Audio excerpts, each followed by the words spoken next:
புதுச்சேரியில் பரோலில் வந்து தலைமறைவான பிரபல தாதா கர்ணாவை தமிழக கேரள எல்லையில் கைது செய்த தனிப்படை போலீசார் நீதிபதி முன்பாக ஆஜர்படுத்தி மீண்டும் சிறையில் அடைத்தனர்.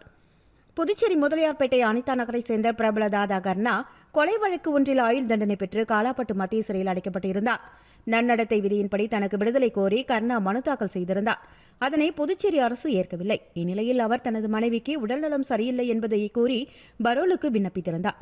ஏற்கனவே 33 முறை அவர் பரோலில் சென்று சரியாக சிறைக்கு திரும்பியதால் 3 நாள் பரோல் வழங்கப்பட்டது. அந்த வகையில் கடந்த 11ஆம் தேதி வெளியில் வந்தவர் 13ஆம் தேதி மீண்டும் சிறைக்கு வர வேண்டும்.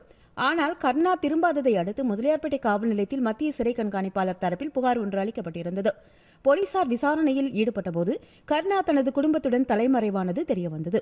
அவரை தேடப்படும் குற்றவாளியாக காவல்துறை அறிவித்தது.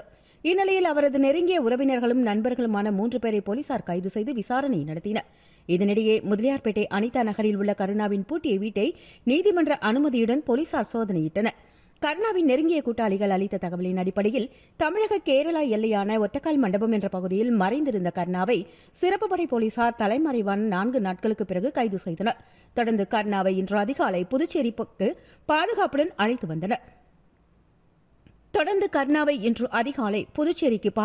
அழைத்து வந்தனர். போலீசார் தொடர்ந்து அவரிடம் விசாரணையில் ஈடுபட்டுள்ளனர். பின்னர் நீதிமன்றத்தில் ஆஜர்படுத்தி காலாப்பட்டு மத்திய சிறையில் அடைத்தனர். மேலும் கர்ணா தலைமறைவிற்கு உதவிய 8 பேர் போலீசார் கைது செய்து அவர்களையும் சிறையில் அடைத்துள்ளனர்.